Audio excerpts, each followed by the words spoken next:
pegue sua rede, porque está no ar o podcast Uma Ciência na Rede.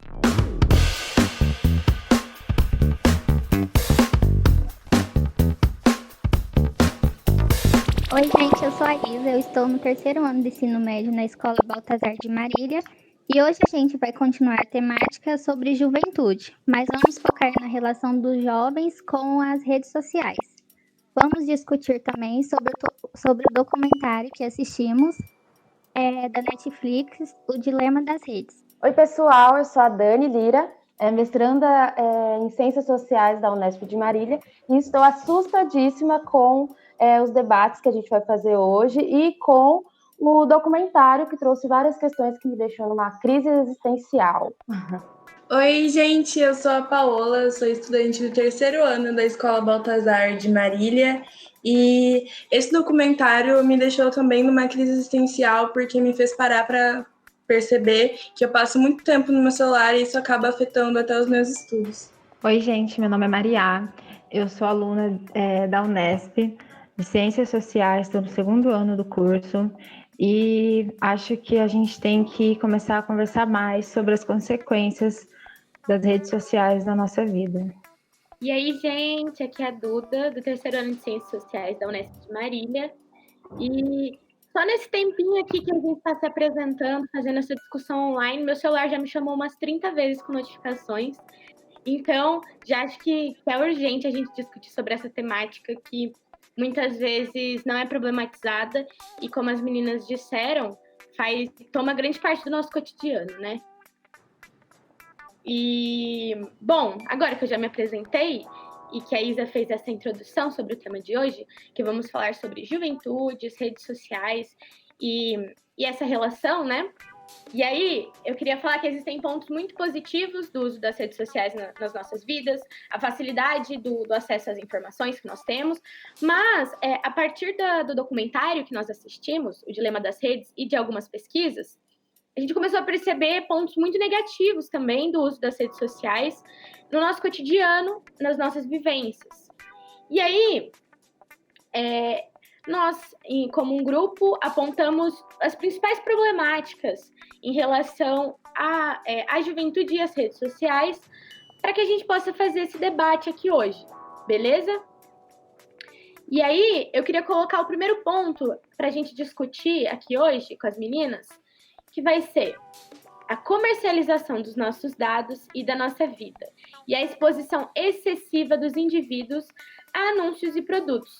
E aí, meninas, o que vocês acham sobre isso? Pensando em toda essa discussão do documentário com o nosso cotidiano, o que vocês acham sobre o que vocês acham sobre a comercialização dos dados e da nossa vida? Olha, eu acho que um ponto, né, de partida para pensar essa questão é como que esse sistema que a gente vive, que a todo momento está impulsionando a gente a comprar e a consumir, e algumas pessoas já conseguem perceber isso, mas o que muita gente ainda não está percebendo é que com o uso das redes sociais em excesso, de forma assim que a gente não consegue se controlar, né? A nossa atenção está virando já virou, né, mercadoria, né? Já vira produto para as empresas que estão colocando seus anúncios para a gente comprar as coisas. E acho que a primeira questão é a gente pensar que a nossa atenção está virando produto e que isso não é benéfico para a gente, porque isso desumaniza a gente nesse processo, né?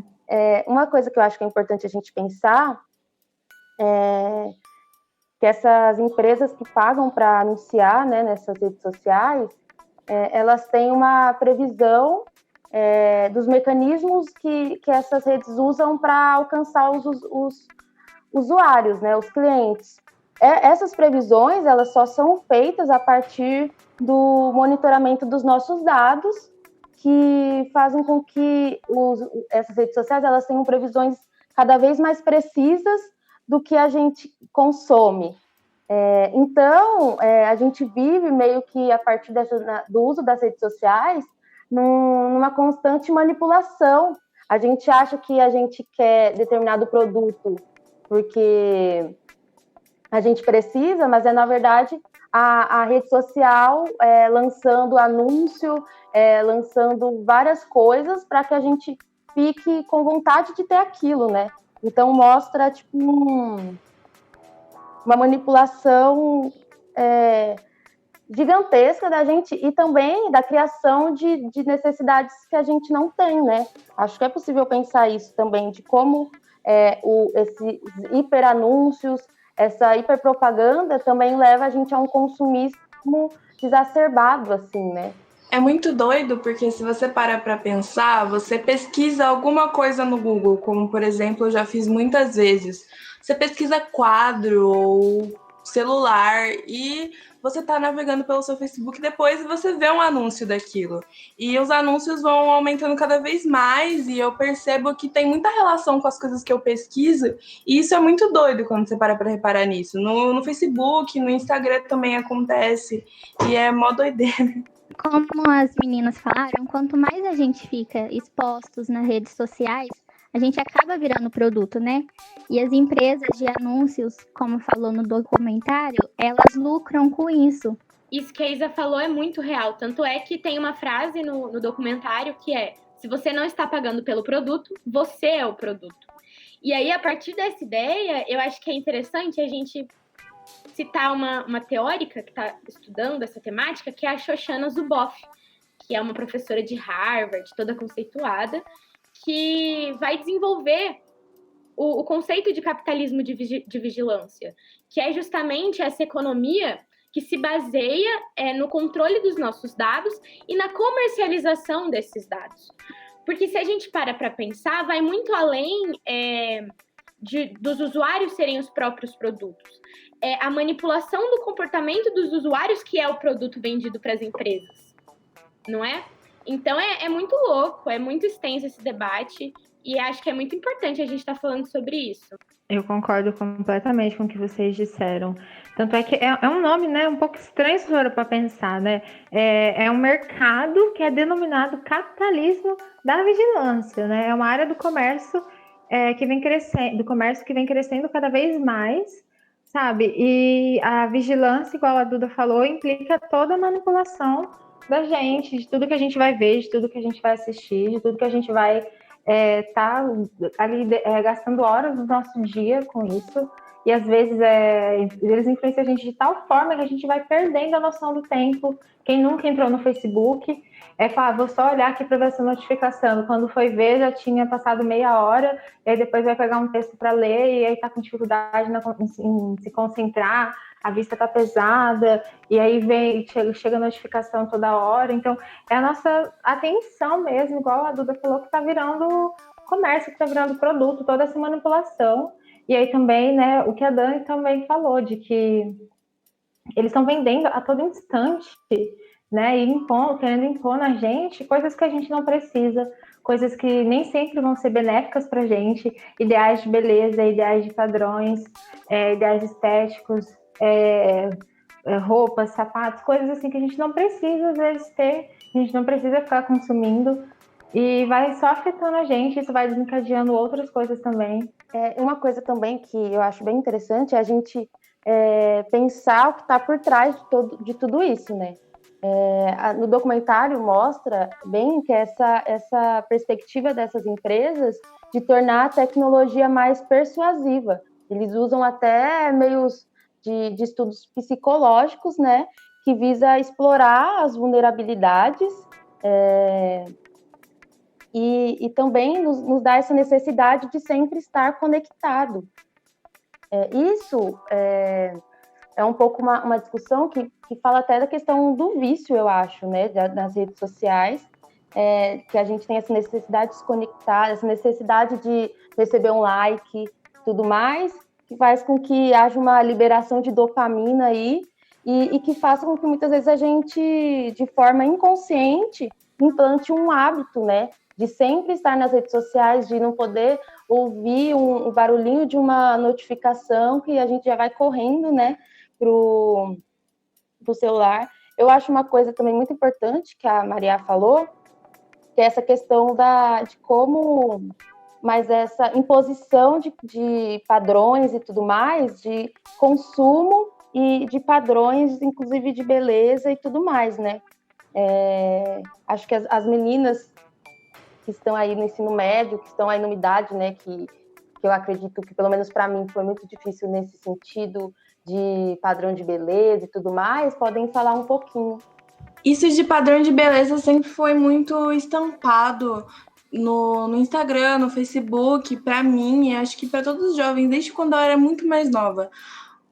Há pouco tempo atrás, acho que uns anos atrás, começou essa onda de aceitar, da autoestima, de aceitar o seu corpo do jeito que você é, esse movimento que torna as redes sociais, principalmente o Instagram, um pouco menos tóxico, porque você vê corpos que são lá parecidos com os seus, você se sente identificada, só que ainda é algo ainda é muito postado nas redes sociais, um padrão que é inalcançável, que a gente nunca vai conseguir chegar, de corpo perfeito, cabelo perfeito, e tudo perfeito, e você se sente muito diminuída. Nessa quarentena, muita gente engordou, e eu principalmente, eu me sinto muito mal por ter engordado na quarentena, porque você ainda tem isso dentro da sua cabeça que para você ser bonita, você precisa ser magra. Isso foi algo que me atormentou durante muito tempo da minha vida.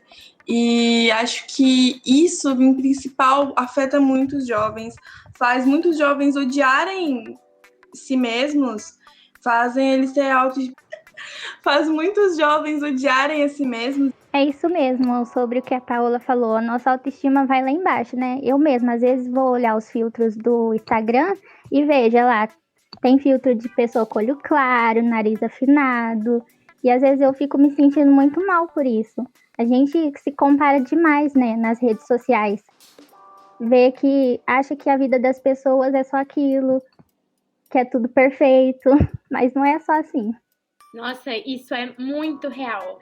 Esses dias eu tava vendo que algumas meninas fizeram uma hashtag que era sem filtro para postar fotos nos stories sem os filtros do Instagram, justamente por conta dessa problematização, porque a gente fica tão acostumado a se olhar com esses filtros que a gente para de se achar bonito ou bonita sem os filtros. Isso é muito problemático. E a gente começa a desnaturalizar coisas que são extremamente normais. Por exemplo, espinhas no rosto, manchas no rosto. E também tem toda a problemática racial por trás disso, né, Dani? Sim, inclusive eu peguei alguns debates aqui que falam sobre isso. Um deles é um artigo do El País, que ele fala assim: quem vigia os algoritmos para que não sejam racistas ou sexistas? Aí eles citam uma matemática, né, chamada Kate O'Neill, que ela diz assim, que os algoritmos são opiniões matemáticas, dependendo de quem construa esses modelos, quais variáveis leva em conta e com que dados os alimentos, o resultado será um ou outro. E aí também fala outra professora de ciência política, que é a Virginia Eubanks, ela fala assim: geralmente achamos que os algoritmos são neutros, mas não é assim. Os vieses são estruturais e sistêmicos, tem pouco a ver com uma decisão individual. A partir disso, a gente tem que pensar muito isso, né? Quem constrói essas redes sociais, quem vê se esses algoritmos não estão sendo racistas ou sexistas. E a gente vê isso claramente nos filtros, né? Existiu até há um tempo atrás uma denúncia de alguns usuários de redes sociais que eles estavam falando que as redes elas embranqueciam pessoas negras, e elas faziam isso a partir de um embranquecimento da pele, de um afinar do nariz, e como isso é danoso para pessoas negras, né?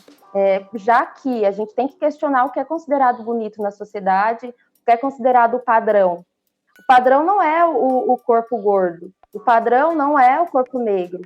Então, a gente pensar que essas coisas que a gente, às vezes, usa e reproduz de uma forma como se fosse natural, como se fosse uma escolha individual, elas são, na verdade, influenciadas completamente por todas essas problemáticas sociais, né? Então, é muito importante. Também teve outro artigo que eu procurei, né? Que fala assim que existe um racismo algorítmico, que ele vai se valer da ausência dos negros nas tecnologias, e a partir disso, a partir de informações enviesadas, eles vão reproduzir desigualdades. Então, até a autora cita uma mestre em cultura e territorialidade da Federal Fluminense, e que fala, né, de 2 casos. Um deles é nos Estados Unidos, onde alguns algoritmos eles foram desenvolvidos para identificar possíveis reincidentes criminais. E ele agiu de forma completamente racista, falando que, né, os que mais reincidiam seriam as pessoas negras, e outra agência também, que elas vão falar que pessoas negras tinham mais chances de cometer crimes. Então, é muito necessário a gente questionar como essas coisas funcionam, como as redes sociais, elas também, a partir dessas coisas, muitas vezes, que a gente considera natural, e que são implícitas, ou seja, nem sempre a gente percebe, sem fazer uma reflexão mais aprofundada, pode estar, como que eu posso dizer, direcionando o nosso olhar para o que é bonito, para o que a gente considera normal, o que a gente considera anormal, e isso é muito, né, influencia a nossa vida de maneiras para além das redes sociais, influencia a nossa vida inteira, né? Nossa, Dani, concordo muito com isso que você está falando. Não sei nem por onde voltar, mas assim, essa questão do corpo é muito real. É como se a gente estivesse cada vez mais condicionado a não aceitar os corpos reais, entendeu? Pessoas gordas. A gente vive num país em que mais da metade da população é negra, e que a maioria das mulheres e várias pessoas não usam 36, não usam nem 40, né? E isso se reflete assim na autoestima, na identidade dessas pessoas. E isso também reflete nesse mesmo mercado, nesse mesmo mercado, né, de consumismo, que a gente pode ver nas roupas que geralmente são pequenas, nas maquiagens que geralmente são só para pessoas de pele branca, e vai refletindo por aí afora. E essa questão da discriminação racial essa discussão é muito necessária, porque a gente tem que começar a entender e a problematizar essas questões, porque isso pode virar uma coisa muito séria mesmo. Todo esse racismo que a gente tem na sociedade, que está começando a ser refletido nas redes sociais, está começando não, né? Sempre foi refletido nas redes sociais, sempre foi feito por pessoas brancas, pensado por pessoas brancas para pessoas brancas. Então, quando não há uma diversidade, não há uma pluralidade nesses locais, né, em quem provavelmente programa esses aplicativos, quem pensa neles, os designers técnicos, os designers gráficos, a indústria de marketing não está ali atrás pensando, é muito problemático, porque esse racismo da sociedade vai ser refletido aí também, né? Porque essa discriminação algorítmica, ela acontece porque esses algoritmos são feitos a partir de uma base de dados. E quando há uma imparcialidade, uma parcialidade nesses dados, ou seja, só pessoas brancas, né? E aponta que as pessoas negras que cometem mais crimes, etc., a gente vê que não condiz com a realidade e está sendo racista. Meninas, acho que é muito importante o que foi discutido agora.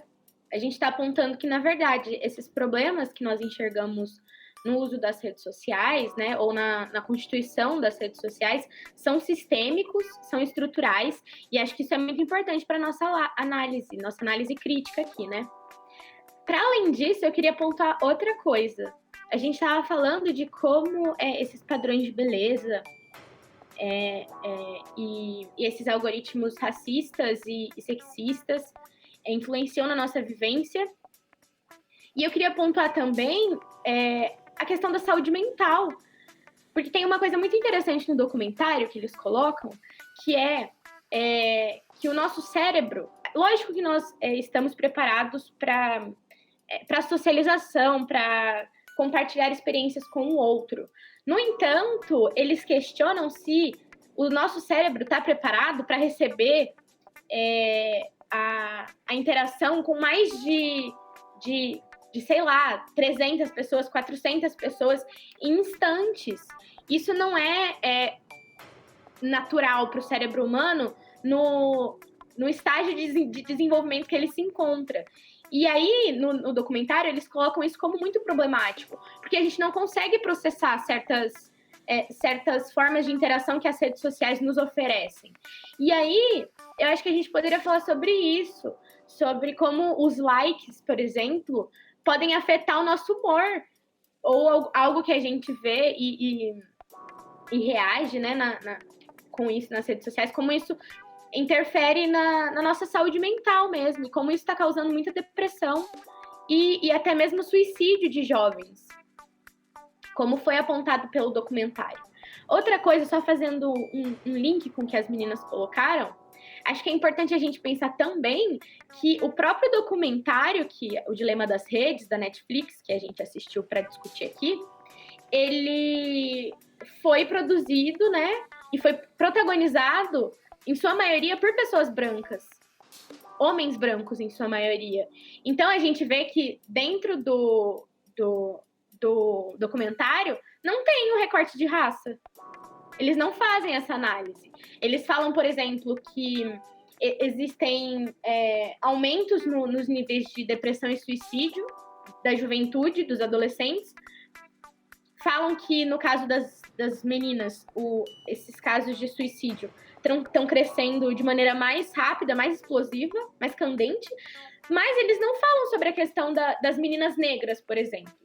Então, a gente pensa até a produção do próprio documentário já é enviesada, né? E aí eu queria trazer, voltando um pouquinho, essa questão da saúde mental. O que vocês acham sobre isso?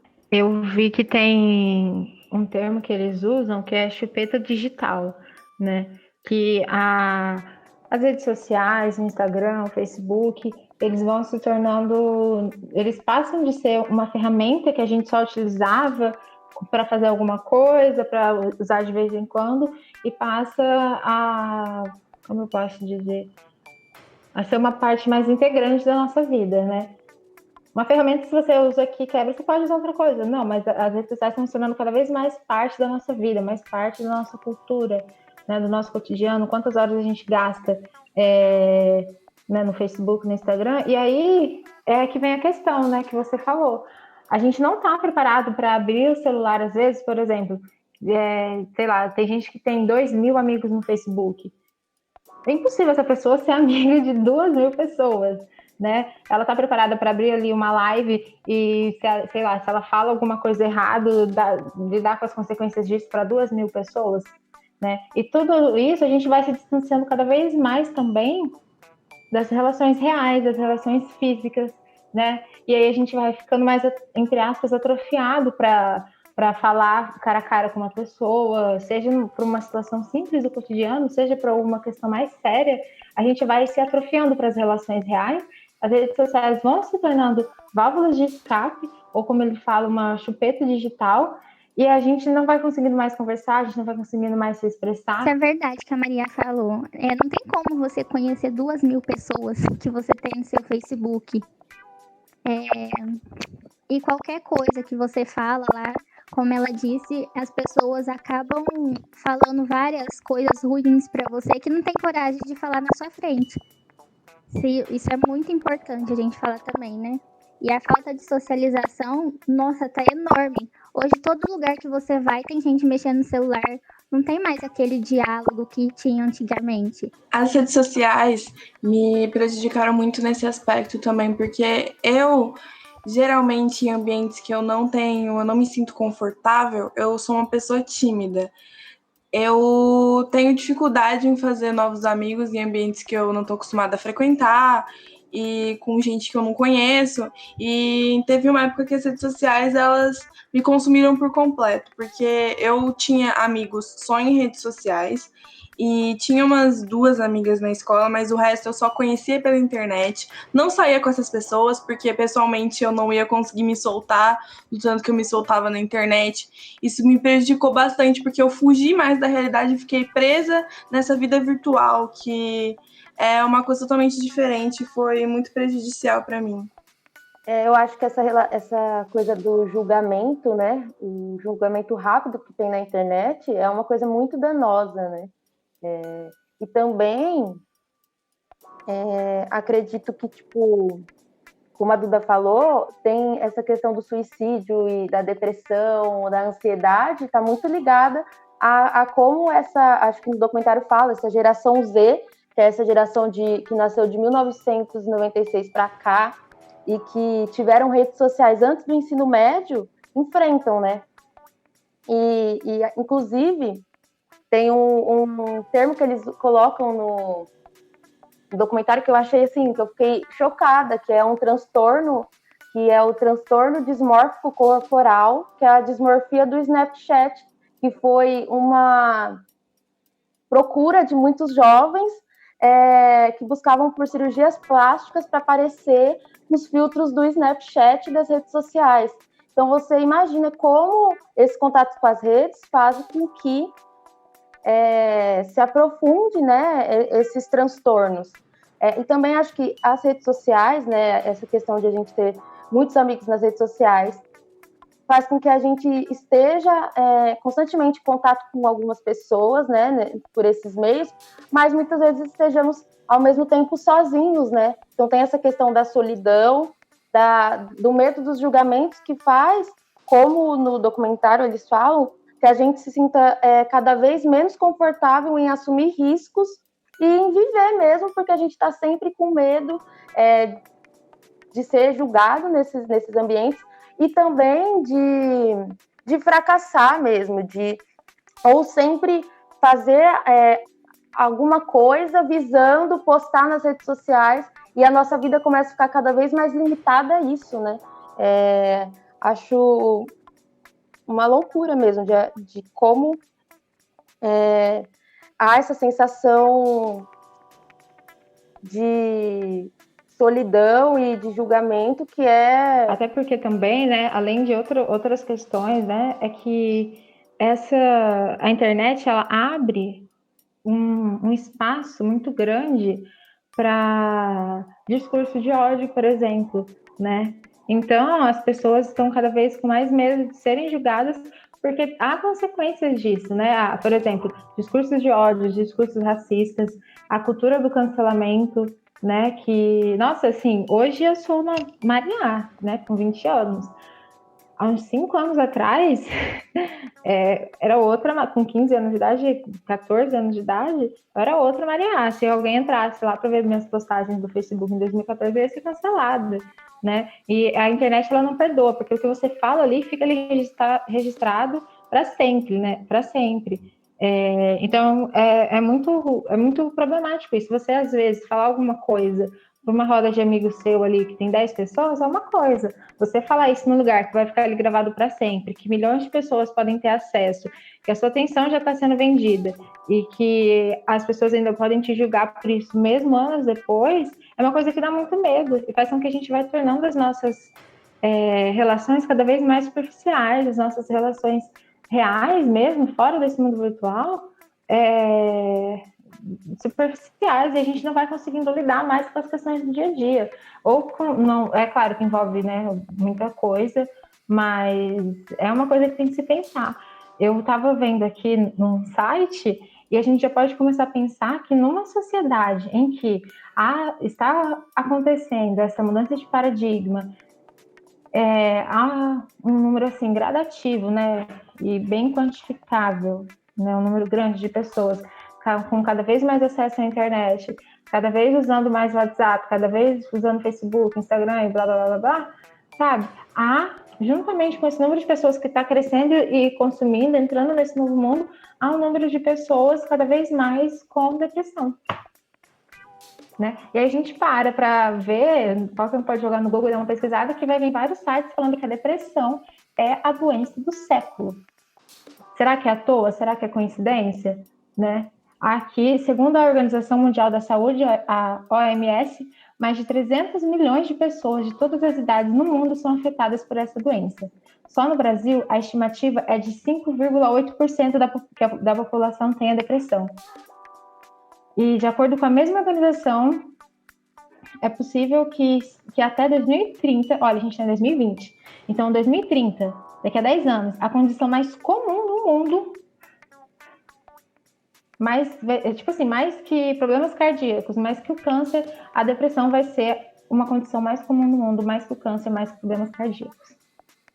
Então, assim, eu acho que é importante a gente trazer todo esse debate, porque essas coisas já estão acontecendo e as pessoas não estão tendo consciência disso, né? É um sono que você perde à noite, é um dia que você fica mal e você não, sabe, tem muita coisa articulada acontecendo.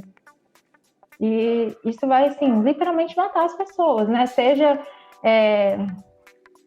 incentivando padrões de beleza inalcançáveis, seja sendo responsável por gerar não, né? Mas fazer com que as pessoas tenham cada vez mais depressão, que as pessoas fiquem cada vez mais ansiosas, que as pessoas se concentrem menos, né? Que as pessoas, sei lá, olha, por exemplo, acidente de trânsito também é uma questão, né?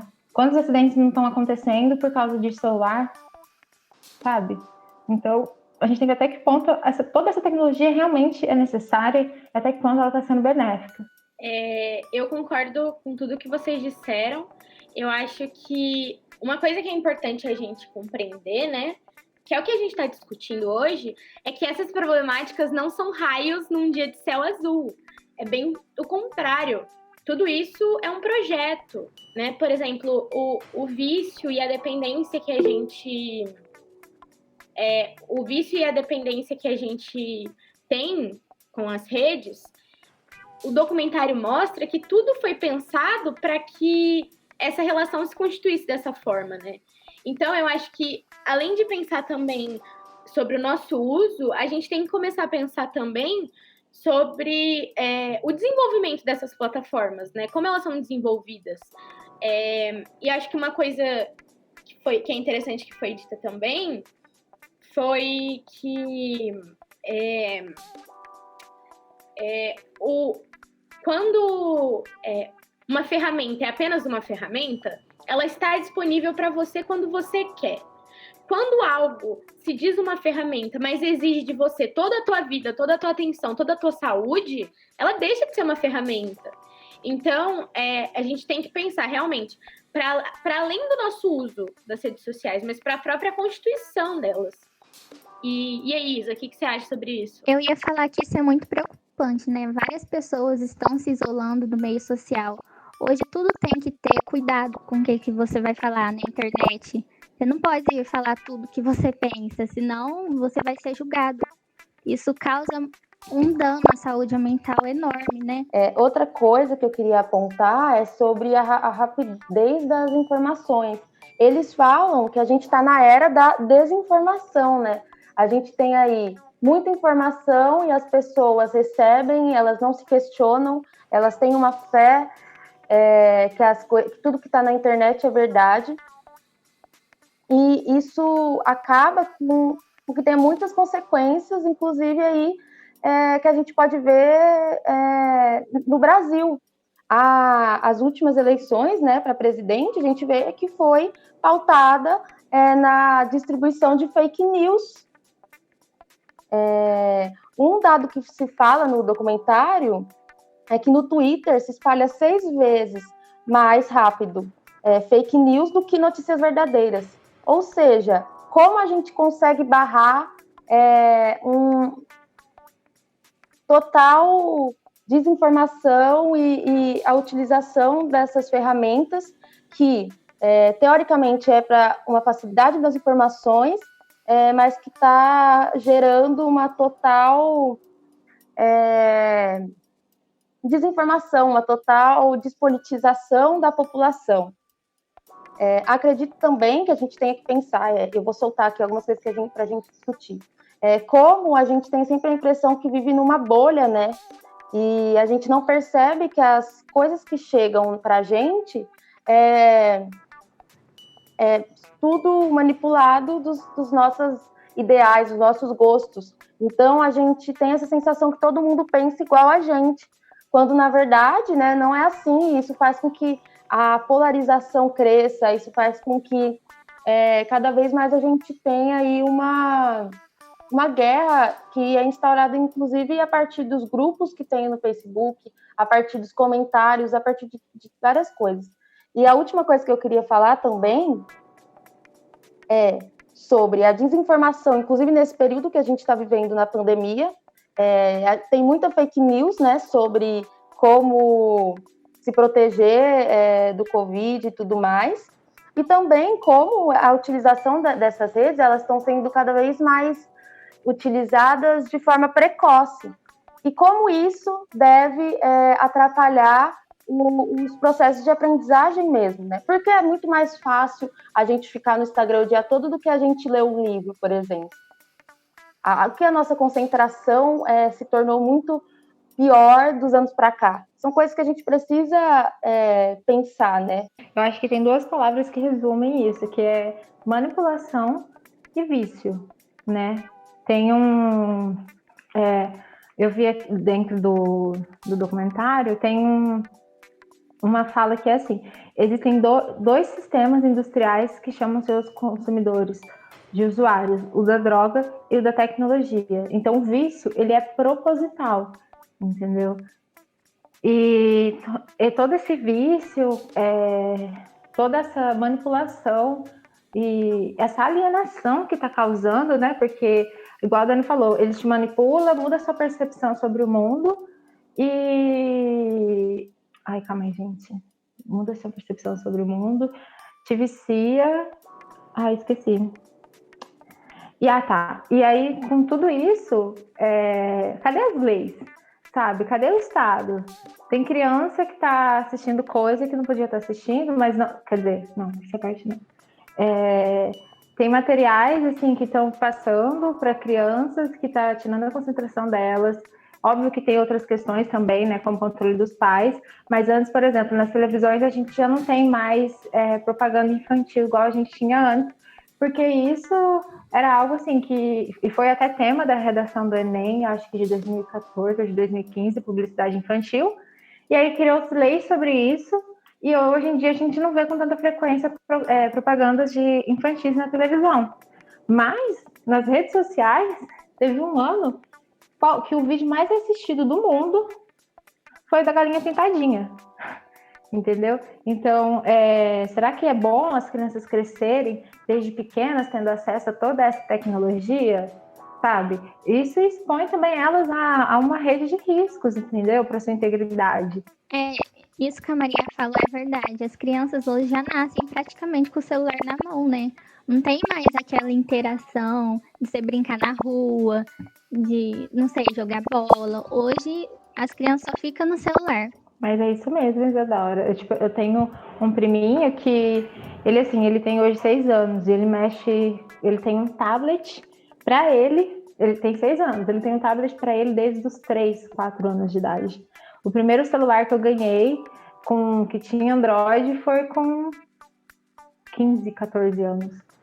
Então isso é muito significativo, é uma mudança muito brusca que está acontecendo, principalmente com essa nova geração, e que a gente não está dando atenção a todas as consequências disso. Fazendo um adendo para o que a Dani disse naquele momento, de que a divulgação das fake news, das notícias que podem mudar o nosso pensamento, foi uma coisa que mostrou no documentário mesmo, que no TikTok, em diversas redes sociais, tem várias divulgações de conteúdo sobre o coronavírus, que dizem que isso é uma manipulação do Estado, que a pandemia não existe, que o Covid não existe, e também mostra outro caso que foi de um cara que ele passou a acreditar que a Terra era plana, mas depois ele mudou de ideia. Ele comentou que foi porque ele começou a ver conteúdo e foi sendo sugerido para ele mais conteúdo sobre isso, e isso acabou mudando o pensamento dele. Então, é algo... gente, é um problemão danado. São diversas questões. Uma coisa que eu achei muito interessante também do documentário é a fala do Tristan Harris, que é um dos protagonistas, sobre o Frankenstein. Ele vai falar que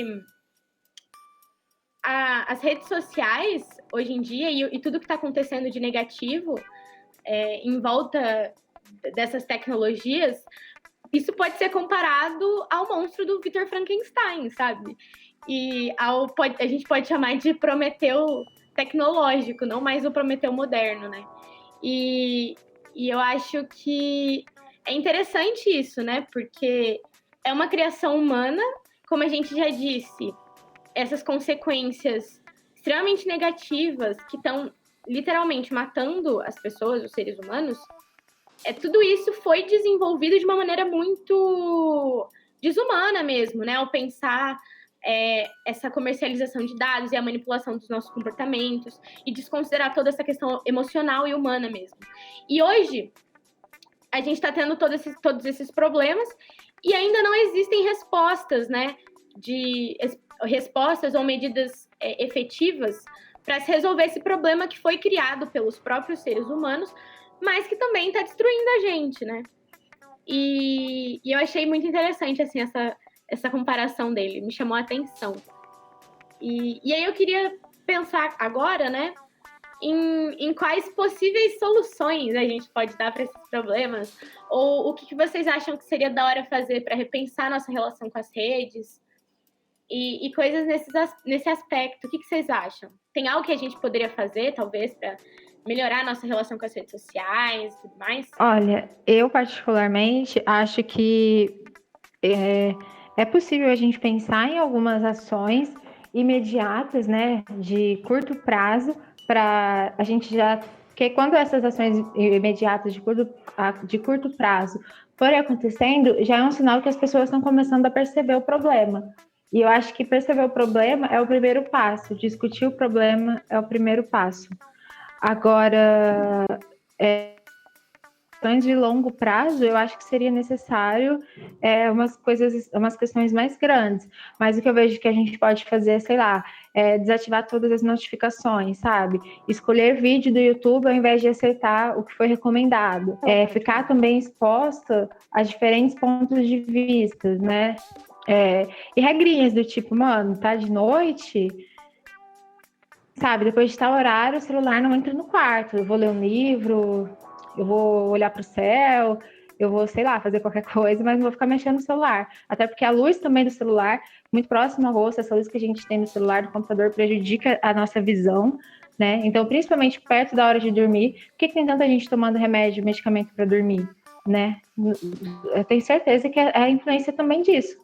Porque essa luz branca, sabe, ela tira o nosso sono, deixa com dor de cabeça, então tem um limite de tempo. Ter também uma parte do dia que você vai se dedicar a passar com as outras pessoas da sua casa, ou com seus amigos, ou fazer uma outra coisa que não envolva o uso do celular, né? Ler um livro, mas não ler um livro no celular, né? Fazer, sei lá, yoga, mas fazer algo que não está ali relacionado com o celular. O que já também é um problema, porque tudo que a gente faz hoje, a gente se adapta a fazer para o celular, seja ler um livro, seja fazer um exercício físico por um aplicativo. Eu acho que também pensar em não ter rede social, né, para crianças e adolescentes. Para os adolescentes é mais difícil ainda, mas controlar, mas tem que ser pensado uma coisa assim mesmo, porque não está dando certo. Tantas pessoas jovens usando esses aparelhos, né? Isso assim é uma questão assim de diálogo, né? De pai e filho, com os amigos, família, vai sair, não ficar usando o celular, né? Pensar realmente num tempo justo e saudável, né? Para o celular, para ficar tendo acesso a esse espaço virtual, né?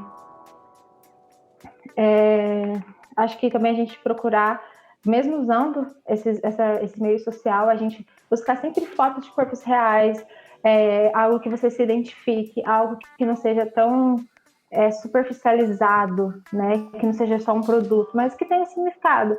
Às vezes você pode ficar, sei lá, vendo um vídeo no YouTube, mas vai ser sobre uma coisa que vai te fazer refletir, algo que não vai te alienar, algo assim que pode trazer uma mudança positiva para a sua vida também. E com isso, ir diversificando os conteúdos que a gente vê para estar exposto a vários pontos de vista sobre vários assuntos. Eu tenho uma visão um pouco pessimista, baseado um pouco no que eu vi no documentário e tal, e nas discussões que a gente está fazendo.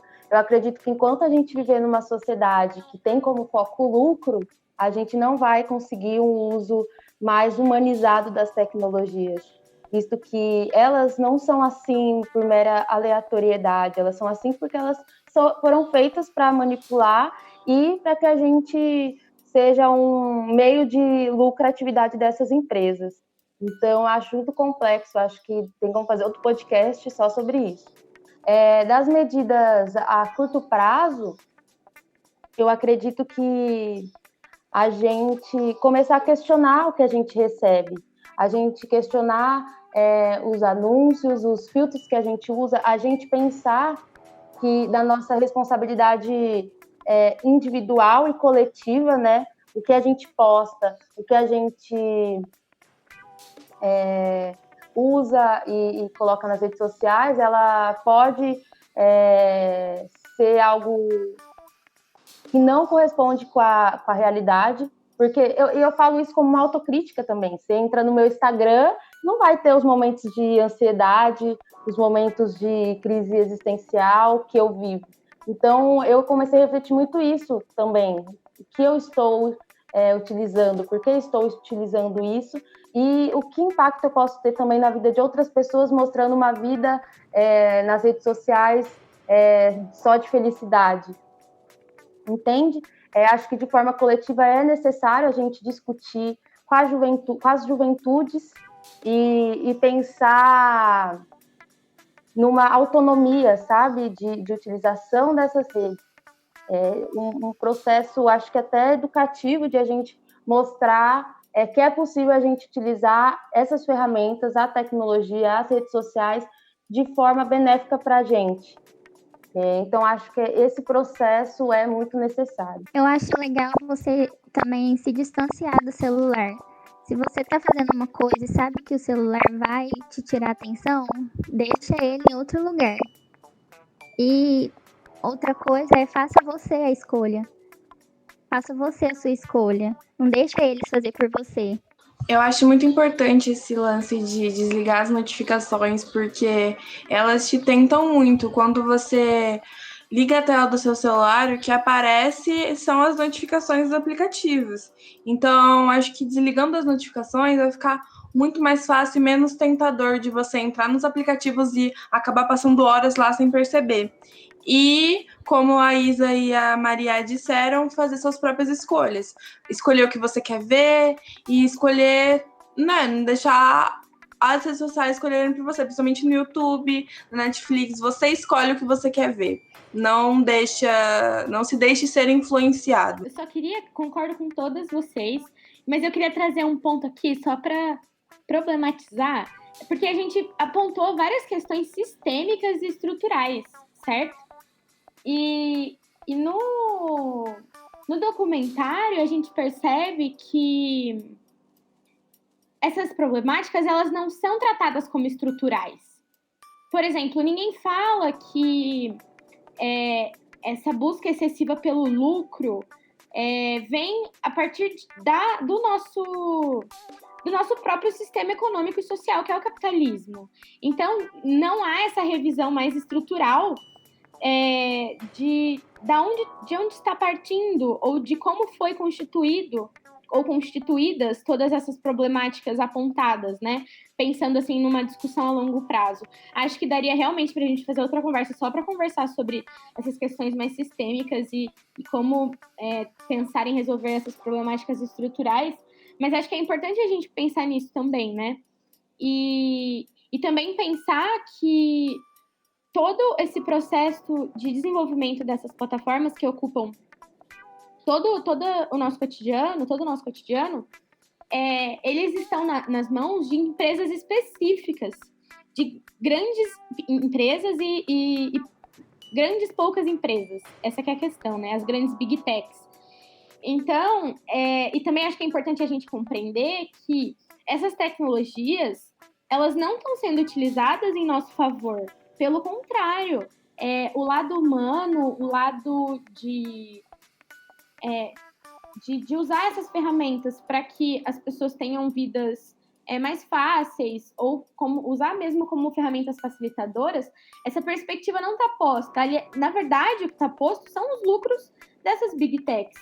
E isso está tão imposto que a gente não tem nenhuma regulamentação, não tem uma regulamentação precisa para o problemão que a gente está enfrentando. Então, eu acho que a questão estrutural é realmente muito extensa. Acho que a gente pode até trocar uma ideia sobre isso depois, né? Mas sobre essas questões do dia a dia que vocês estavam colocando, questões mais da nossa vivência mesmo, eu acho que foram muito importantes e eu concordo com todas. Acho que uma coisa que eu vou tentar trazer para a minha vida, a partir dessa nossa discussão, é igual a Dani falou, fazer uma autocrítica mesmo, diminuir os filtros, tentar parar de usar, tentar parar de publicar todo o conteúdo que eu consumo também e começar a pensar mais criticamente a minha relação com essas redes sociais que eu passo tanto tempo do meu dia nelas, né? Então, eu concordo muito com vocês, meninas. E é importante, Duda, o que você falou, que eu acho que até o próprio documentário não chega nesse X da questão, né? De falar sobre o sistema que a gente vive, que é o capitalismo, que visa o lucro, independente das vidas, dos traumas que ele vai proporcionar para as pessoas. Acho que a gente está caminhando para o final, né? Não sei se as meninas querem dar mais alguma contribuição. Eu queria deixar uma frase que ele fala no documentário e que depois eu também procurei na internet, que é do Sófocles, que ele é uma frase bem curtinha, mas para propor uma crítica, igual a Duda falou, para a gente, né, pensar numa autocrítica e fazendo ações, mudando cotidianamente cada ação que a gente faz, né? E que é nada grandioso, entra na vida dos mortais, tem uma maldição. Então, que a partir disso a gente possa pensar que, por mais que as redes sociais aproximem as pessoas, por mais que, às vezes, né, num tempo de pandemia, igual esse que a gente está passando, e que, né, já nem sei quantos meses está, que mês que é, mas a gente já está há muito tempo na pandemia, então tem um fator benéfico, mas assim, que a gente possa pensar que não foi assim de bom grado que alguém resolveu projetar, né, programar um aplicativo e deu para a gente usar e para a gente poder fazer o WhatsApp, fazer uma videochamada com a vovó que está lá longe. Nada foi assim, nada foi por acaso, né? O cão, ele é muito bem articulado. Então, a gente tem que pensar que nada é em vão. Essa frase vai para um post no Instagram. O cão é muito bem articulado, gente. Ele é. Isso. Acho que chegamos nas nossas considerações finais. Temos as nossas contradições, pois estamos gravando isso aqui pelo Google Meet e postaremos em plataformas digitais e depois no Instagram. Mas, né, vamos tentar pelo menos usar essas redes de maneira crítica. A gente agradece muito quem ficou até aqui. Agradecemos também os nossos editores de áudio, o Gabriel e o Rafael. Beijo, pessoal. Tchau, tchau. E muito obrigada, como a Dani já comentou, para quem ficou até aqui. Obrigada mesmo e até a próxima. Obrigada, pessoal, e até o próximo episódio. Beijo, gente. Até o próximo. Tchau, galera.